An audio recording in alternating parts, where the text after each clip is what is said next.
네, 질문. 저기 네. 새 노래 쪽에서요. 네, 새 노래. 그러니까 세 번째 보면 여기도 10절인가요?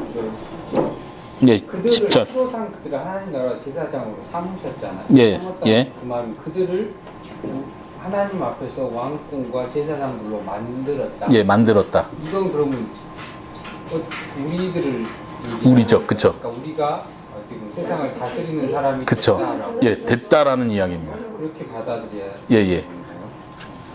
그래서 아까 적용해서 읽었던 우리가 하나님, 예수님 나라로 옮겨졌고 이미 예수님 안에서 하늘에 앉혀졌다 할 때, 하늘에 앉혀졌다는 게 지금 24장로가 보좌에 앉아 있었던 것처럼 우리도 지금 다스리는 자로 앉아 있다는 얘기예요. 지금.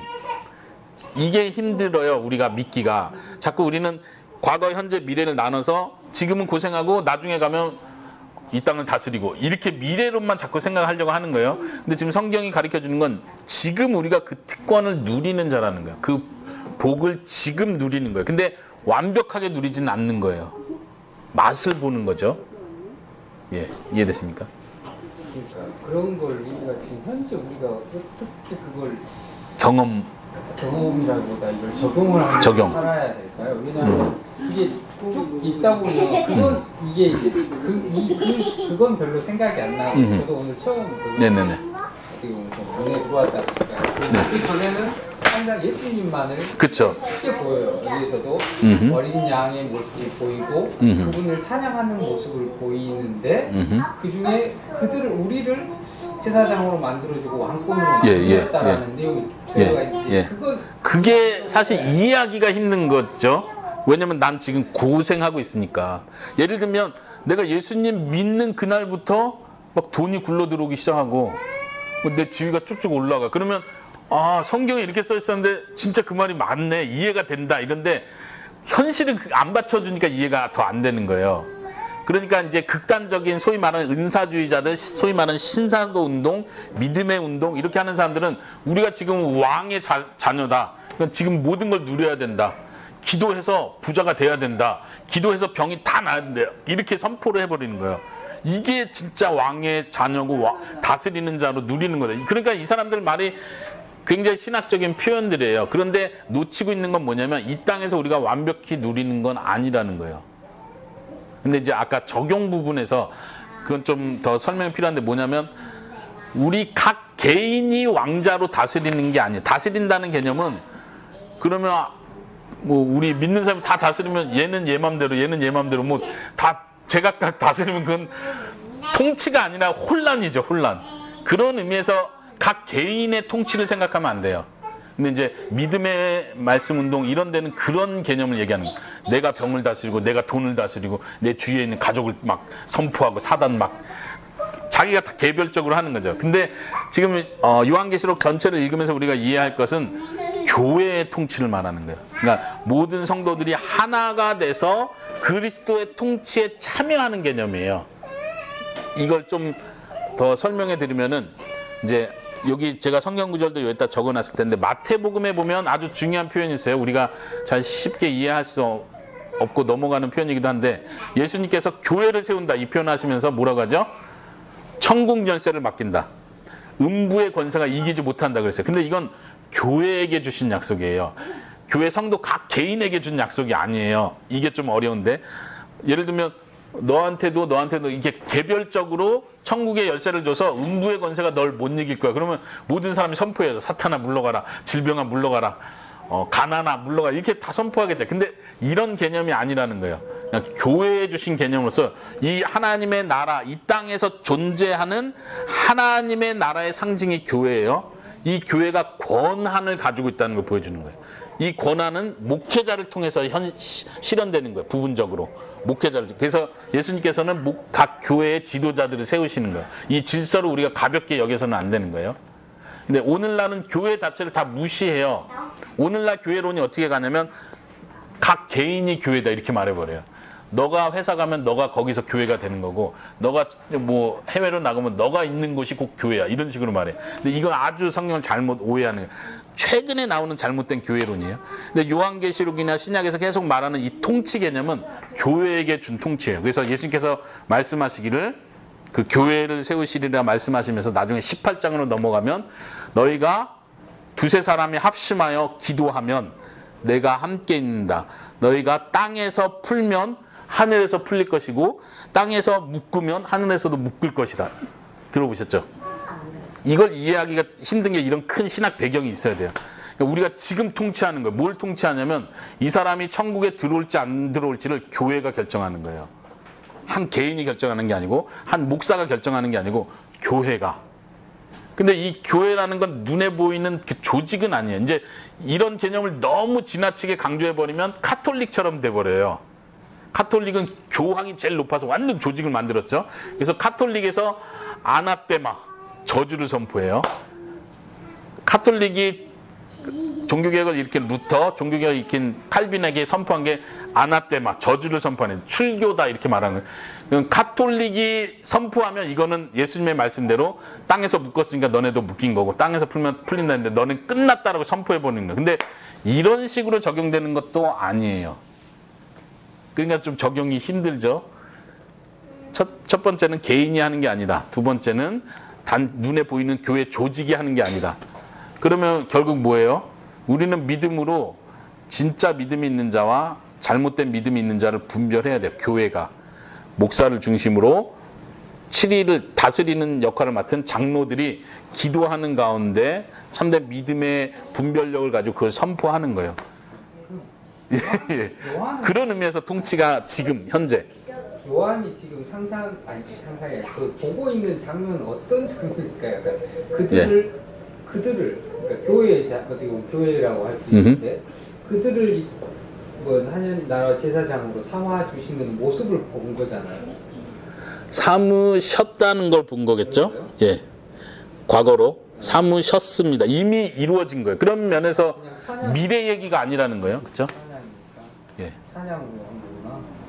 자, 이 이야기가 중요한 이유가 다른 분들은 좀 쉬셔도 돼요. 이게 거기 성경 구절에 나오죠. 여기 안 나오나? 출애굽기의 내용을 배경으로 한 거예요. 그 1장 5절부터 6절에 지금 그 내용이 똑같이 나오는 건데 거기에 표현했을 거예요. 출애굽기에 보면은 이스라엘 백성들과 언약을 하면서 내가 제사장 나라로 세운다. 이런 표현. 제사장과 나라 개념. 그리고 베드로 후서에서도 나온다고 했죠. 왕 같은 제사장. 이게 지금 같은 패턴의 표현인데 하나님의 구원의 목적 자체가 이 성도들을 하나님의 백성을 제사장으로 세우시고 하나님의 왕권을 가진 나라로 세우시는 거예요. 그러니까 한 개인이 각 왕이 된다는 표현이 아니라 이게 하나가 돼서 하나님의 왕권을 지닌 나라가 된다. 근데 그 출애굽기 한 약속이 성취됐다는 걸 보여주는 거예요. 지금 이 표현 자체가 성취됐다. 이 신학적 배경이 쭉 있어야 전체 그림이 좀 들어오거든요. 계속 이렇게 질문을 해서 요한계시록 하면서 한 번만 더. 네네 다시. 그러면 현재 아까 그걸 이 사랑을 우리 어떻게 아까 적용을 하시라고 그랬잖아요. 딴 생각 막 하니라고 자세히 계속 질문을 예, 괜찮아요. 네, 어떻게 아까 판단을 적용을 실제 다스리는 적용 어떻게 하냐고요? 이거는 내가 내 개인으로 하는 것이 아니라 교회적인 차원에서 한다고 얘기를 했어요. 네, 그러면 저희 이제 이 성도들이 이 말씀을 어떻게 마음에 그러면 내가 제사장이라고 생각을 하고 이렇게 살고 내가 나중에는 뭐 다스리는데 이제 같이 다스린다고 생각을 하고 그러니까 현재도 뭔가 그러니까 어떻게 생각을 해야 될 거니까 현재 어려움이 있지만 결국은 내가 악이나 죄를 내가 결국은 다스릴 것이다 아니면 이길 수 있다 내가 결국은 제사장이 왕이 된다고 이길 수 있다 아주 중요한 적용이죠. 그렇게 죄와 싸워서 우리가 도리어 죄를 지배한다는 차원. 그러니까, 그런데 완벽하진 않고. 그러니까 그러면 좀 그것도 이상할 수도 있는데 왜냐면 아까 제가 이런 표현했어요. 교회적인 차원이라는 건 교회라는 건 예수님 한 분이 통치하고 그 옆에 또 따로 다른 왕 그룹이 생겨서 예수님 통치하고 여기서 통치하고 둘이 통치한다는 뜻이 아니라 교회의 머리는 예수 그리스도예요. 예수님의 통치에 우리가 참여한다는 거예요. 예수님의 통치와 우리의 통치가 별개로 가지 않아요. 절대. 우리가 예수님이 하시는 그 통치에 참여하는 거예요. 이제 그 중에 하나가 적용이 아까 표현한 예수님께서 사망과 죽음을 이기셨어요. 죄의 권세를 깨뜨렸어요. 그러면 우리도 그 권세, 그 권리에 동참한다는 차원에서 지금 나에게 죄가 공격이에요. 나의 반복되는 죄, 내가 이길 수 없을 것 같은 그 죄에서 믿음으로 고백하는 거예요. 이건 이미 나에게 승리를 주신 부분이다. 내가 이 죄를 이길 수 있다. 난 싸운다. 포기하지 않는다. 이런 자세. 이게 1차적으로 개인적으로 적용할 수 있는 부분들이죠. 그러니까 이게 적용이 이상하게 가면 아까 말한 대로 지금 너무 많아요. 그런 잘못된 가르침들이. 병을 정복한다. 돈을 정복한다. 이런 개념으로 가는 거예요. 그리고 실제로 눈에 보이는 이 사회를 기독교 국가로 만들어버린다. 이런 개념으로 가면 지나치게 넘어가는 거예요. 통치 개념이. 특히 죄의 세력과 눈에 보이지 않는 죄의 세력과 싸운다는 거 기억하셔야 되고. 그러면 우리가 교회가 해야 할 일이 교회의 머리 대신 예수 그리스도께서 우리 교회라는 의미는 예수 그리스도를 믿고 고백하는 성도들의 모임을 교회라고 하잖아요. 그렇죠. 예. 근데 이제 우리가 지금 이제 이 지상에서의 교회, 이제 보이지 않는 교회가 있고 또 우리가 보이는 이 교회는 어쨌든 성도들의 모임의 교회라면 교회잖아요. 그러면 이 교회가 순결할 수 있도록 각 성도들한테 적용이 중요한 거죠. 왜냐하면 그쵸. 내가 한 교회의 지체로서 이 교회가 바르게 성장할 수 있도록 한 아에게 적용을 하자면은, 그러니까는 죄를 지었을 때에 이 옆사람에게 분별을 할 때 그 죄에 같이 빠지지 말라잖아요. 예. 그러니까 이 교회의 순결성을 지키기 위해서 그쵸. 한 개개인, 우리가 각자 개개인적으로 저기 전투를 하고 있잖아요. 각자 죄와 싸우고 그쵸. 있는데 각자 그런 면에서 서로 짐을 지고 서로 돌아보는 거. 왜냐하면 교회는 하나이기 때문에, 예수님의 몸이기 때문에. 그러니까 이 교회론이 오늘날 너무 없어요. 교회론 자체가. 교회가 무엇인지에 대한. 근데 이제 이런 부분들에서 우리가 발견할 수 있는 부분이죠. 교회 자체가 죄로부터 성결해야 된다. 그래서 요한계시록에 지금 2장, 3장에서 7교회에게 했던 예수님의 경고들을 생각해 보세요. 죄와 타협하지 마라. 세상과 타협하지 마라. 이게 지금 제일 큰 핵심적인 경고예요. 그러니까 다스린다, 통치한다는 게 어떤 다른 개념이 아니라 그 죄와 싸워서 이긴다. 그 죄를 우리가 정복하고 예수님이 그 죄를 이기고 정복했던 것처럼 우리도 이 땅에서 교회가 패배로 가는 게 아니다. 핍박이 있고 굉장한 이 로마 황제의 공격이 있지만 이게 교회가 무너지고 실패로 가고 있는 게 아니라는 걸 보여주는 거야. 도리어 너가 심판할 자고 너가 다스리는 자다. 왜냐하면 우리가 예수 그리스도 안에 있기 때문이다.